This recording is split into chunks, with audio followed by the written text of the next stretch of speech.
So another edition of the Heel to Face podcast. Brandon, Martin Jannetty's back in the news again, looking for your attention. This time, it's a mistaken identity that got him beat up in New York City, and he's even saying things like, is it because I'm white that this is getting no attention? If I was Breonna Taylor, maybe I would get some attention. Marty Jannetty, does he have your attention this time around? Not a freaking chance. Marty Jannetty, maybe it'll be like the last time he said he killed a man, but later on revealed it was for a wrestling storyline. But last I remember, I don't know what wrestling company he works for, so I don't know how that fits into a storyline. But either way, we'll get rid of talking about that, and we'll talk about the things that matter in wrestling, including the WWE Draft. Round 1 is already in the books as we are recording tonight. This is the Heel to Face podcast, and it starts right now. So silence your cell phones, hold your applause, and tune into the truth. Oh, you didn't know? Your ass better call somebody. Getting beat up by 9 guys in Syracuse, to me, there's not a whole lot of shame in. From the 315 to the world, this is the Heel to Face podcast. The cream of the crop! Wow, man, freaked out! Follow the show on Twitter and Instagram at Heel to the Face. I said, are you ready? From Armory Square in downtown Syracuse, New York, let's send it now to Brandon and Jared. Bad luck seems to be my middle name. They might as well tag me up with my buddies from Syracuse. So another edition of the Heel to the Face podcast is here. We're coming off of Takeover 31. My name is Jared Wicks. You can find me on social media at KRockJared. My partner, as always, Icebreaker21. That's where you find him on social media. His name's Brandon Clements, and the show at Heel to the Face. Wherever you follow us or listen to us, make sure you hit that subscribe button so you get all our podcasts as we record every single week. And as we're recording this week, round 1 of the Smackdown Monday Night Raw WWE Draft is in the book, so we'll just start there. No real surprises. Roman Reigns goes number 2, but SmackDown stays on SmackDown. Drew McIntyre, the number 1 pick, stays on Raw. Hurt Business and Asuka both stay on Raw. But the only surprise, the number 4 pick, Seth Rollins, comes to SmackDown. So, Brandon, I'll ask for your really early analysis of hearing that Seth Rollins is going over to SmackDown. What do you make of this? Obviously now with, as of right now, Buddy Murphy still on Raw. The whole storyline with was it Aaliyah Mysterio, if I'm not mistaken, whatever her name is. Yes. And her crush with Buddy Murphy. Did this come to a finale, or is this moving over to SmackDown? Honestly, I think it's moving to SmackDown. I think that's where it's going at this point. What the real thing I want to take a look at here and discuss is we're going to have Seth Rollins on the same show as the Almighty Chief, the Tribal Chief, Roman Reigns. That's something I'm looking forward to. I want to see. I don't even care about this Mysterio thing, really. I mean, they're probably going to bring it over and drag it over to Fox because Fox might want it for some reason. But the real great part about Seth Rollins going to SmackDown is when are we getting Roman Reigns and Seth Rollins? That right there will be good TV. Well, yes, I imagine we're not going to get that for a little bit, as we've not to break any spoiler news because everyone already kind of knows, but the matches that are coming up for Hell in a Cell for the championships are yet again going to be some of the ones we've already seen a few times now. It's going to be Jay and Roman again, and it's going to be Drew McIntyre and Randy Orton again on the Raw side for the world title. So those matches are already announced. But staying with Raw this week and what happened, obviously the big news was Retribution's founder, or let's say leader, not founder, but leader was revealed, Mustafa Ali. You like this for Mustafa Ali? He's already got the mask. He's going to obviously incorporate that into Retribution. He is going into Retribution while news has come out that Mercedes Martinez is heading back to NXT. So she's leaving Retribution. But you like Mustafa Ali in this place? Yeah, I do. I really think it's a good thing for Ali. Mustafa Ali has been underutilized for a long time. I think he's got a lot of talent. I think he showed he's halfway decent on the mic because we've really never really seen him on the mic. I think WWE is making the right move with somebody like him. I think he's got all the tools. He's good in the ring. I think it's the perfect fit especially with his look, with the mask and everything. I think it's perfect for his gimmick.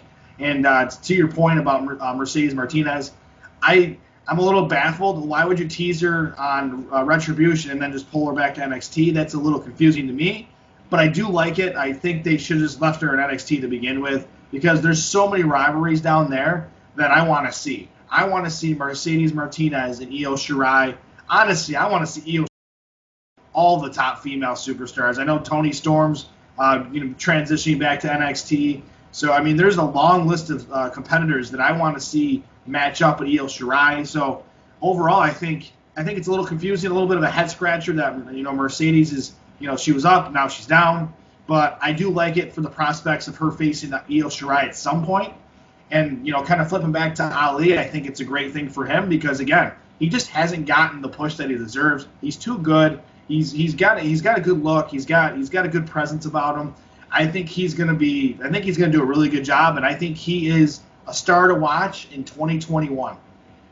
What's great with Mustafa Ali, too, is he can come off of that gimmick that obviously goes back a year plus now where his supposed WrestleMania shot, I guess you could say, was stolen from him. Yeah, he probably wasn't getting it, but the fact that the person who took his place obviously then ran out to having one of the best years of their career, being Kofi Kingston, in that Elimination Chamber match, and Mustafa Ali got kind of robbed of that spot. Who knows if he put on an amazing performance, what the future could have held for Mustafa Ali. But he can obviously use that kind of chip on his shoulder with leading Retribution there. And as you were talking about some great matches for Io Shirai and NXT, we'll talk about some potential matches for her as TakeOver this past week. So, in fact, you know what? Let's just move over to TakeOver. All the champions retained at TakeOver in the brand new Cruiserweight Classic. The Capitol Wrestling Center. I saw the CWC. If I'm not mistaken, it is literally the same logo as the Cruiserweight Classic with the CW reverse. That's why it's so easy to get confused. I understand. The Capitol Wrestling Center, formerly, I guess, really known as the Performance Center, but I guess for television known as the Capitol Wrestling Center, just further pushing WrestleMania down the line of things in 2020 that looked impressive. And again, I've said it a million times. When it comes to not being in front of fans, yeah, absolutely. WrestleMania, suffered from that. But there's probably 6 or 7 shows now that weren't in front of fans that are starting as 2020 continues to keep pushing WrestleMania down the line and or for presentation alone. That's the one thing. I'll try to finish this for the rest of the year because I say this every single week. But, WrestleMania never wins any awards for wrestling. To mark fans out there, they love WrestleMania for one thing and one thing only, and that's its presentation. Every year, wrestling fans say it's like the worst show of the year, but when it comes to presentation, if there was a wrestling awards for a show with the best presentation, it would win every single year. Now, with that being said, it is not going to win this year. It is not going to win this year by a long shot. So it has nothing to do with no fans in attendance. It has to do with its presentation sits below In Your House TakeOver currently. And now, obviously, TakeOver 31 took the Performance Center and showed us what it can look like with some time. Obviously, it took a few months to put this together, but the Performance Center looking the best it has looked in months of using television. I got a question for you, I guess, with that. Moving from Full Sail University now, we don't know what the future holds, but when fans are allowed back, do you see them being allowed back and coming into the Capitol Wrestling Center to watch wrestling, or do you see them moving back to Full Sail University? I think they're going to move back to Full Sail University. I think that would be the logical move. I don't think, especially with the pandemic going on, I don't think they want any more exposures, especially at the center. So I think, doing Full Sail once things are, back to whatever normal that's going to be, hopefully before Royal Rumble. I mean, that's being optimistic, but I think Full Sail return to crowds until this is all over with. But they did talk about, they did put a lot of work into the Capitol Wrestling Center. They put a lot of work in the Performance Center to make this happen.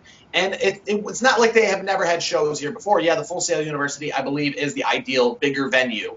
But it was right before this thing started. It was freaking NXT leaving Full Sail University that made us have to watch WrestleMania at the Performance Center, essentially, because it was them setting up a weekly show because Full Sail University was running an award show that night.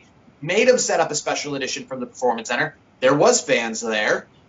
It was more of an intimate crowd than Full Sail. And it was then set up and, let's just say, never taken down after that, as Triple H told Vince that with everything going on and everything starting to transpire, maybe we should leave this set up because we might need it. And, following week Smackdown was from the Performance Center, and pretty much everything up until the Thunderdome was until then. So NXT started this whole thing from the Performance Center, and they had a crowd there when they did it. So it's possible that when crowds could return, that they could have a crowd at the Performance Center again. But keeping on with TakeOver, what a great / horrible week it was for Ridge Holland. I mean, you leave NXT TakeOver as the person that you're remembering NXT TakeOver with after Finn Balor and Kyle O'Reilly put on a great match. Ridge Holland had a incapacitated Adam Cole, threw him over the barricade. Looks like he's about to be an amazing storyline, about to boost himself up. Obviously he's right there with Undisputed Era. And then the injuries that I have in front of me are left ankle dislocation and fracture, right knee patellar dislocation, and ruptured patellar tendon for Ridge Holland after his match with Danny Burch this week, in which he then was fighting with Oney Lorcan and, had to get taken out on a stretcher. It's like Karrion Kross all over again. Yeah, this thing is terrible. It turned into the same for Ridge. Yeah, it's unfortunate for Ridge. I think Ridge was going to be – I think 2021 was going to be a good year for Ridge. I thought from what I saw, he had a good presence, a good look. I thought he was going to be really good this coming year. And unfortunately, you just named the injuries. He's going to be out for a while. It's going to be a long process. They haven't even announced the length of time he's going to be out, because here's the thing. It just happened. They got to see how good the surgery goes. They got to, a lot of times you can't even go under the knife with certain aspects until the swelling gets down a little bit. I mean, a lot of times with the ACLs in particular, I know people that have had ACL injuries. My father had an ACL injury, and he couldn't have surgery until the swelling went down enough. So it's one of those things where it could take time just for that to, slowly drop down so they can, the swelling's down and they can, operate. I mean, I'm not a doctor by any means, but, Ridge is going to be out for a while. And speaking of injuries, look who's back after a very long, over a year hiatus. Ember Moon is back, and I am so glad to see her back at NXT. It was I love the way she came in at NXT TakeOver. That was fantastic. On the motorcycle, that was cool. I thought I think she looked good this week on NXT. Showing that she still got it. Now she has kind of this new attitude, which I think it's given her a good edge. Just like Roman Reigns on the main roster, he needed a little bit of an edge. I like Ember Moon having a little bit of an edge because she's another lady that I could see facing Io Shirai very soon. So I got to tell you, the NXT women's division is looking fantastic. I think the NXT women's division is more loaded than the main roster. Call me crazy, but do you agree or not? The women's division, absolutely. And, Ember Moon has been, as you mentioned, out for a long time. Here's how long. It is currently October, and I was expecting her to make her return at the Royal Rumble. And that was going on 10 months ago now. And that's how long she's been out, because it seems like she had been out a long time at that point, and then still added 10 more months to that. The conservative estimates for Holland are 6 months, but most are thinking that he won't be back even in time for SummerSlam or that time of year, August next year. He's got a lot of way to go. Don't forget Finn Balor. WWE's hyping it up a little more than it is, but either way, he has a jaw injury, broken jaw, oral lacerations, they said. It's not as bad in real life as WWE is making it out to be. But either way, I mean, he was wrestling hurt Sunday night. Kyle O'Reilly got a little hurt as well. With Karrion Kross, I mean, NXT is walking this tightrope right now with injuries overall. Obviously, Dakota Kai, she's battling some injuries right now.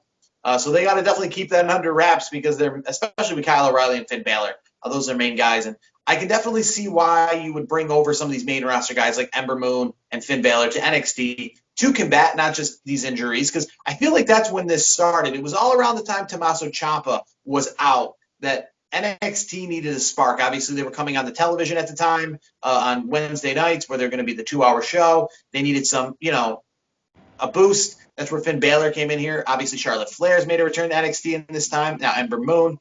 Definitely the women's division in NXT is top-notch, without a doubt. And I think that is what they need to keep focusing on. But with injuries piling up, I'm kind of wondering if there's anyone on the main roster that also, on top of Finn Balor, could make their move back to NXT. Any idea, any guys that you could think of, maybe that are getting underutilized, that they can send back to NXT in emergency situations to really fill in the voids?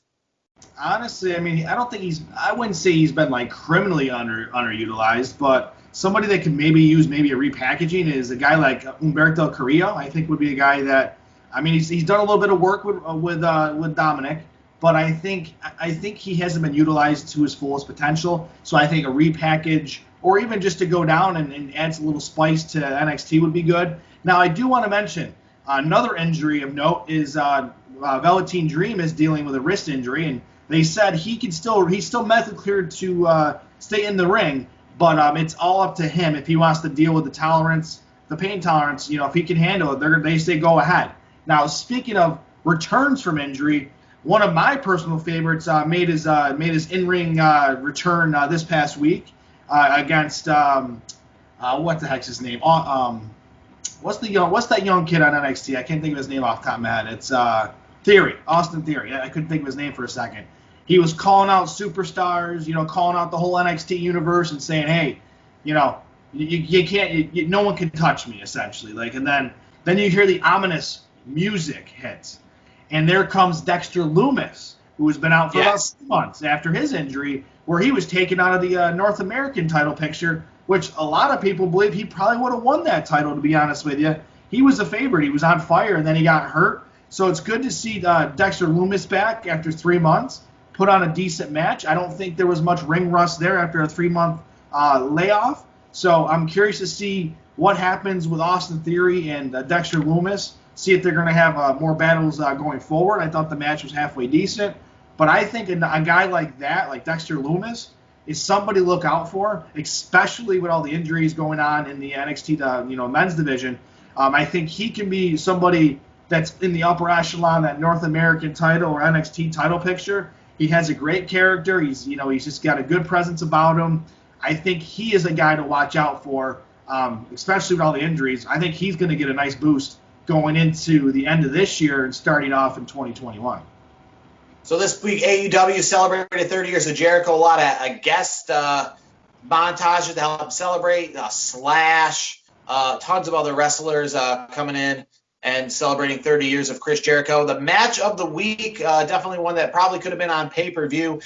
Cody Rhodes, the new, once again, TV champion. He beat Brody Lee in a dog collar match, which was brutal, which was entertaining. Like I said, could have been on pay-per-view. All setting up for next week's anniversary show, where we're going to see Lance Archer and Jon Moxley for the world title. Cody Rhodes puts that TV title on the line again against Orange Cassidy. MJF, he's supposed to be making some large career-defining announcement as well. So a big show next week for AEW, celebrating 1 year on the air. What would you probably say in AEW? Let's say a week. Come up with your favorite or best AEW Dynamite moment. Obviously, AEW's been around for about a year and a half now with the pay-per-views. The best Dynamite moment in the year that it has been on. I'll try to find one as well and give you that. But a decent show, obviously. Looking forward to a big show this upcoming Wednesday night on TNT, their big anniversary show, and to see if Jon Moxley can once again defend the belt. Lance Archer looks ready. Do you think it's time for a change at the top, or does Jon Moxley keep moving along? I think Jon Moxley continues to move along. I think you keep the machine going, so to speak, and I think he should keep the title at least through the end of the year, maybe early next year. You have him drop the title. I think it's too early. I mean, I know I shouldn't say that because he's had a title for a long time, but I think it's too early at this point. I think he should lose it in one of the big pay-per-views. It has to be one of the money pay-per-views for AEW. Can't be just a regular Wednesday night show. I think he keeps the title at least until the early part of 2021. So next week, Smackdown is going to celebrate 1 year on the Fox network. What a tumultuous year it has been. They came out hot. Obviously, Friday Night SmackDown live on Fox. It was an explosion to the senses for me when they showed up on Fox, because we're sitting here, SmackDown, on one of the network that covers the World Series and Super Bowls and these huge events, now has SmackDown live every Friday night in prime time. Brock Lesnar's, Roman, all the big stars were on hand when we showed up at Staples Center. Things obviously have changed since then because of COVID. It feels more SmackDown, Raw in general, just have taken kind of nosedives, if you will, in a way, but just obviously the excitement that they shared. But more importantly, next week, SmackDown celebrating 1 year, which I'll add seems kind of weird because it was October 4th, and I think they could have celebrated 1 year by now because next week will be like October 17th. But Renee Young with Fox, not WWE, is going to be part of the 30-minute pre-show leading into SmackDown. So the question I have for you is, does Renee Young, is she billed as Renee Young or Renee Paquette, which is her maiden name, or her new married name, Good, Renee Good? That's a good one. I would say Renee Good. I think because she's not. I hate saying this, and I'm not. I hate saying this word, of course, because of the time and things we're in, the era. But she's not considered property or owned. The name, the rights, and everything are not owned by WWE. She's her own person now. She's not a part of WWE. She's not an employee of theirs. So I think she might go, Renee Good.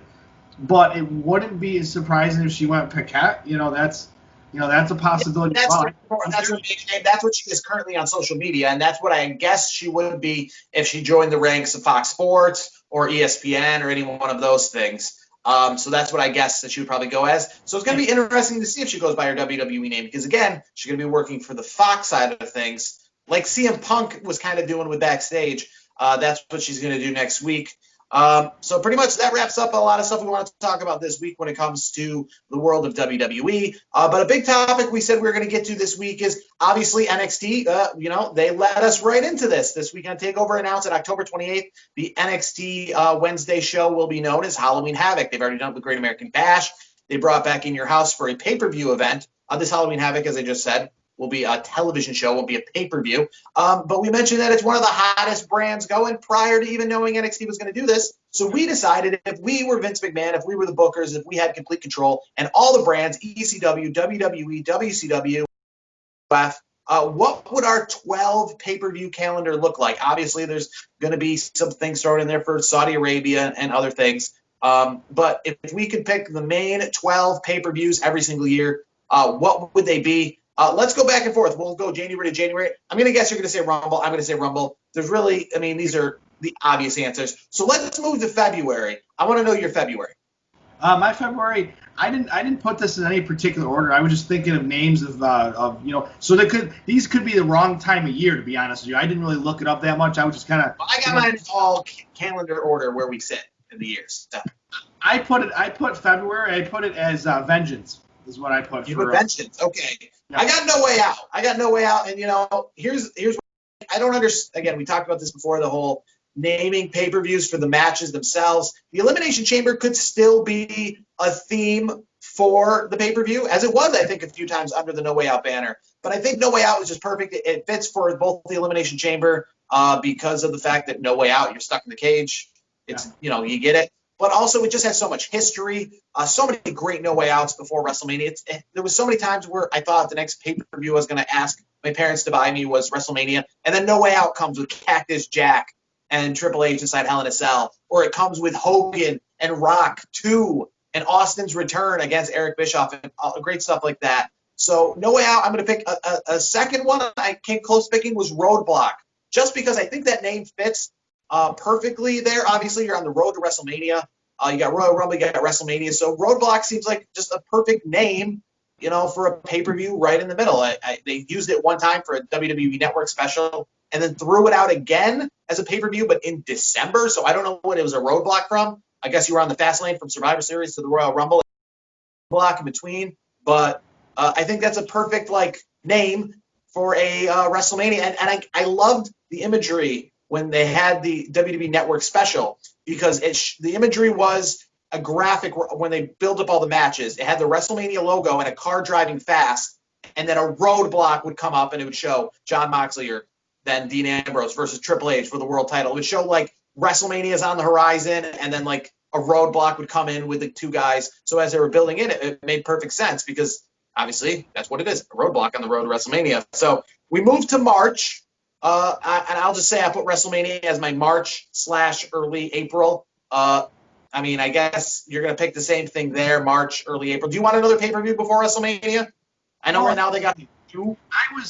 If I showed you my sheet, I did, because, WrestleMania always falls in that March-April window anyways. So what I did was, what I would typically probably do is I would have, for me, I'd have Vengeance in February, and then, have WrestleMania at the end of March, early April. So you kind of have like that 6 weeks like where you're so accustomed to.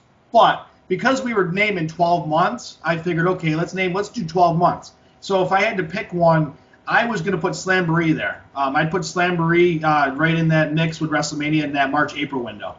I just like the name Slamboree. Slamboree is not on my list, but it was one that was really important in WCW back in the day. It was actually the pay-per-view, the early years in which they announced members of the, who knows where it's located, WCW Hall of Fame. For like 4 years in a row, Slamboree, it was always called the Legends Reunion, but it's got that kind of like important name.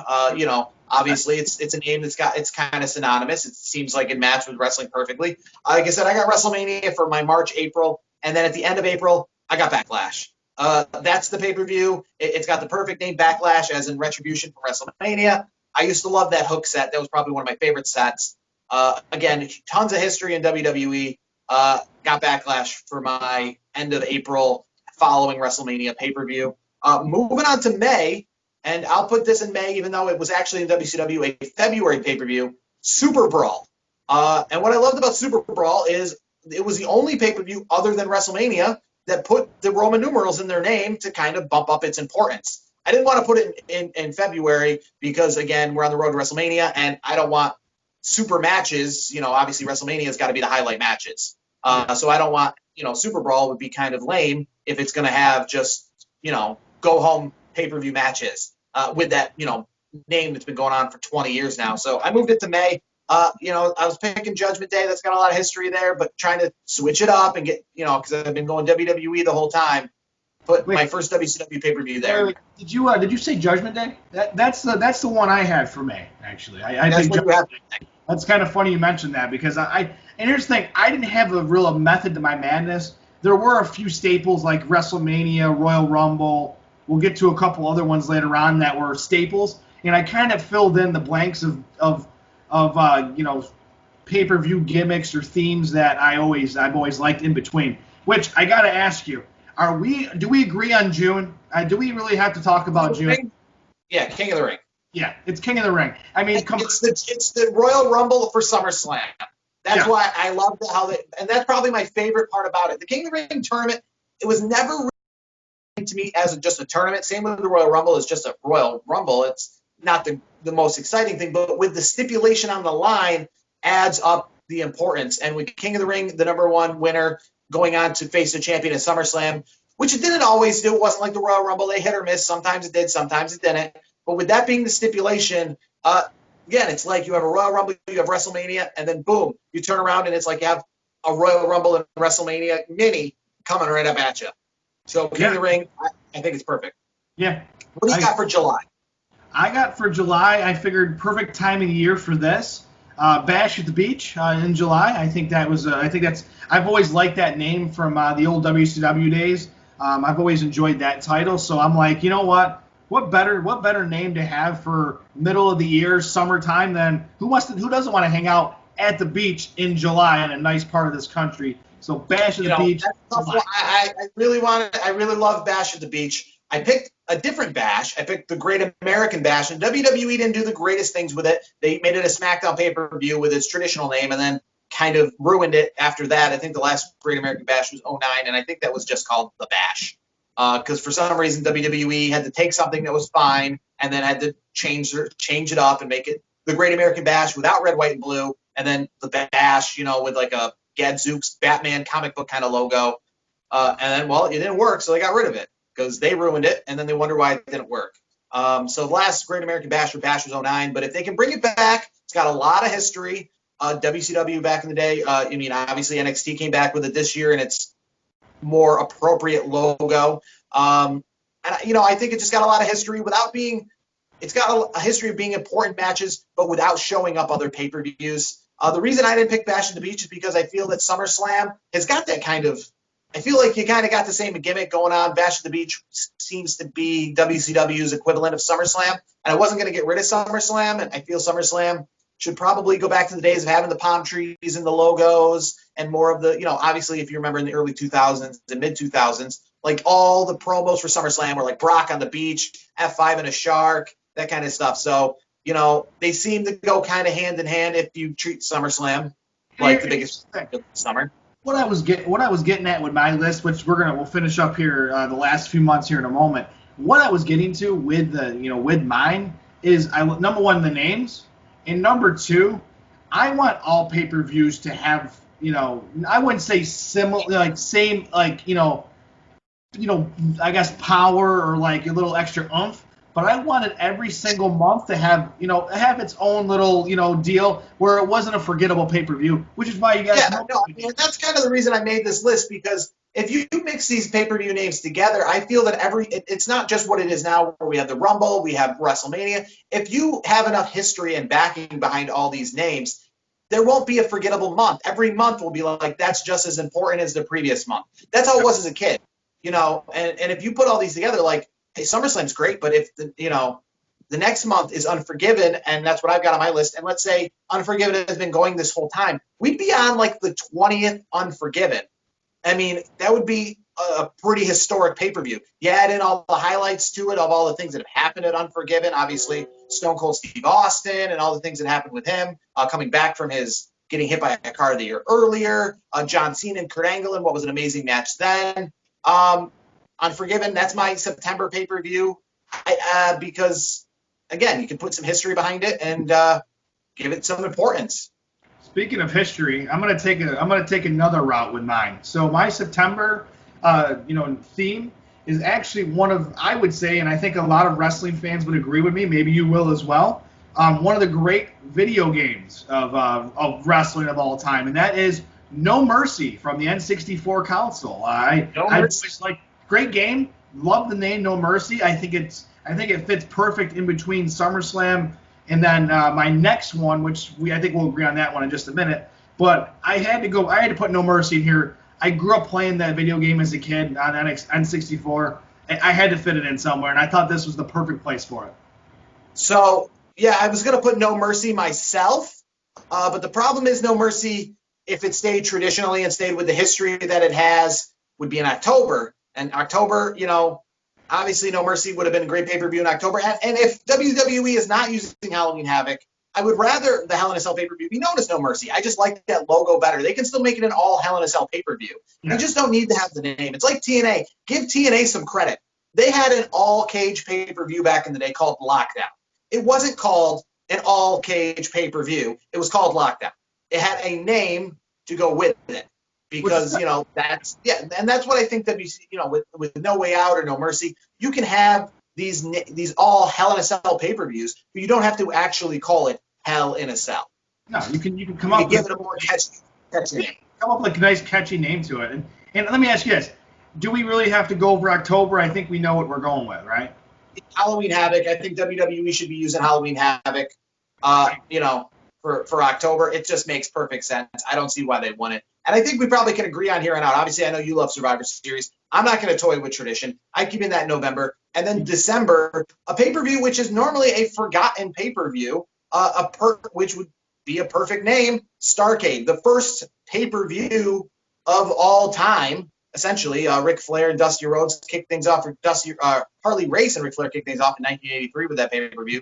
I think that pay-per-view, I don't know how you don't use that name. I don't know how, Starrcade's name is so important that back in the day when Starrcade was really going on and it was WCW's main pay-per-view, it was always around December 27th. It wasn't on Christmas Day, but it was always on December 27th. And sometimes that ran on a Wednesday or a Tuesday. But because of the history and because it's a tradition, they ran Starrcade on a Wednesday or a Tuesday night because they had, it was such an important pay-per-view. It was the one pay-per-view they would kind of break away from being a Sunday or Saturday night pay-per-view to be whenever it is because of its importance. I don't know how WWE doesn't kind of recognize its importance. They do in a way because they've been throwing it on house shows and network specials. I feel like with an opening video package showing all the highlights of everything that has happened at Starrcade through the years leading up to the current edition, it would be a much better sell than tables, ladders, and chairs. Yeah, no, I'll say this. I agree with you. I do like the name Starrcade. I think the history of the name and the event itself. I think but you're going with Armageddon, aren't you? I am going Armageddon. Yes. It's so funny. I was like, he's gonna pick this. Here's the thing. I was toying between two, which Armageddon obviously was my choice, but my second option was the really cheesy one, December to Dismember. Doing something like that. I just like the name, whether the pay-per-view itself was great or historic. I just like the name. I mean, the name is really cool. I just feel like that one time that they had the December to Dismember pay-per-view, that because it was such a horrible pay-per-view, that really kind of put a bad taste in people's mouth. I will say this much, though. It is probably one of the coolest themes for a pay-per-view. I have the poster for the one time they did that with Sandman reaching his hand out through a chimney with his nightstick, or his Singapore cane, I say nightstick, and then ECW written in blood on the roof in the snow. Still probably my favorite WWE, WCW, ECW poster of all time. I mean, I have it, and I put it up every Christmas time. But the pay-per-view itself was absolute garbage. But yeah, I mean, the theme, you couldn't get any better. You got the month, you've got Christmas, you've got bloodiness, all mixed together. It's like if you're a horror fan and you're a wrestling fan and a Christmas fan, they all come together. Yeah. So I think your list was pretty interesting. Mine as well. Either way, both lists are better than what WWE's got going out now, especially with the pay-per-views, which keep the Elimination Chamber or Hell in a Cell or Night of, in Clash of Champions. I don't mind that, the Night of Champions, Clash of Champions. I'd probably rather prefer they use the Night of Champions, just because Clash of Champions was a WCW name that didn't have the same meaning that they use here. Now Clash of Champions means all the titles on the line, but Clash of WCW Day was just meant like a Saturday night main event kind of thing for WCW. So they use that name but have a different meaning for it. I think they could probably just scrap that all together. We know the championships are on the line because that's how pay-per-views go. Yeah, that's the thing. I mean, some of these titles that WWE comes up with or uses still, I think are pretty ridiculous, and I think they're just wacky. I think both our lists, I think they both would do so much better than what WWE has to offer. I mean, my all-time favorite though, I have to say is I would say Halloween Havoc. I just love it. I just love the whole Halloween theme. I just think the history of it. One of my favorite matches of all time, featuring the late great, who's his birthday was today. Eddie Guerrero would have been 53 today. That match back in '97, Halloween Havoc, between him and a very young Rey Mysterio too at that point. Who, crazy to think, he wrestled in '97. He's still going in 2020. If you would have said that to me in 1997, I would have laughed at you. But that match was absolutely fantastic. I go back and watch it every so often. The chemistry those two had, it was just absolutely fantastic. And the pay-per-view, just the whole aura about that show. It's my favorite. I would put King of the Ring maybe second behind it because I always liked the King of the Ring, because I remember growing up watching Stone Cold. He cut the infamous promo, and with Michael P.S. Hayes, and then we were off to the era of Austin. So. Those are my two favorites. I would go Halloween Havoc 1, and then I would go King of the Ring 2. Before we get off, I want to ask you: do you have a theme that you like the most, or is there is it kind of a tie between a couple? I mean, Halloween Havoc is probably, again, going with being a fan of horror movies, comic books, wrestling, kind of just getting all of them to come together. That's a perfect name. It's a perfect theme. Halloween is so much fun. Obviously, if you're a fan of Halloween, you like things like wrestling because, that's what wrestling and Halloween, they kind of go together with dressing up and character acting and kind of just that fun, not take yourself too serious kind of gimmick. One pay-per-view I've noticed that we both missed out on, and I guess we're pretty much agreeing that maybe this should return to WrestleMania as a WrestleMania only match, is Money in the Bank. Probably one of the top 4 pay-per-views right now, kind of replaced King of the Ring, I guess. If you were to say WWE currently in the top 5, is Money in the Bank is one of the top pay-per-views. We didn't have it on our list. So, I guess I could probably squeeze that in somewhere if I had to. Let me stop you there, though. I don't like it as a pay-per-view. I don't like the match being – I don't like that match being the whole pay-per-view. To me, I think having a tournament, just like you remember how we were just talking – gimmicks, like, you don't need to have, cage matches, you call it lockdown. We don't need to have, we can have the Money in the Bank ladder match in some pay-per-view and still just have it as a match, not a whole theme. Yeah, so the Money in the Bank pay-per-view could be at the Great American Bash. Yeah, I mean, here's the thing. I would put it, and what I would do is, maybe put it as a, I mean, you could put it, I'd say for me it would have been February with Vengeance. I'd say, have the Vengeance, have Vengeance, somebody wins Royal Rumble, and then, maybe they make a triple threat match out of it, and the winner of the Money in the Bank, cashes in at WrestleMania or something. There's so many options there. So I can't put Money in the Bank as a pay-per-view. I love the match. I think it's a great match, but I just can't have it. And it's kind of like that with Hell in a Cell. I'll admit, Hell in a Cell is much better at pay-per-views when the time warrants Hell in a Cell. When a feud has gotten so far that Hell in a Cell warrants it. I remember back in the day, Hell in a Cell, when they announced Hell in a Cell was going to be a match at a certain pay-per-view, it was a big deal. Now, obviously, we expect it. We know it's coming in October. There's no doubt about it. It's the name of the pay-per-view. Even if there's a feud going on that doesn't even really warrant it being a Hell in a Cell match, we're getting Hell in a Cell. Even if it's Seth Rollins versus some guy he's going to just start a feud with on SmackDown, it's going to be a Hell in a Cell match kind of thing. I liked it when it was only when the time came, when it was specific to the event. I don't like it as a pay-per-view by itself. I agree with you. Money in the Bank could be at any pay-per-view along the line. And King of the Ring, the one thing that I feel like is a big deal to keep King of the Ring going is the stipulation, because again, they brought back King of the Ring a few times for SmackDown. They brought it back, I think, as like a WWE Network special. But the problem with it, why it never really takes off, is because it has no importance other than just being known as the King of the Ring. I mean, it was cool for Booker T, I guess, changed his gimmick up to be King Booker after he won. But for the most part, you need the number one contendership to be on the line for it to be like a big deal. Yeah, no, I think what they need to do is they need to take it back to back in the day where, like, it was a platform for a guy like Stone Cold Steve Austin or Brock Lesnar.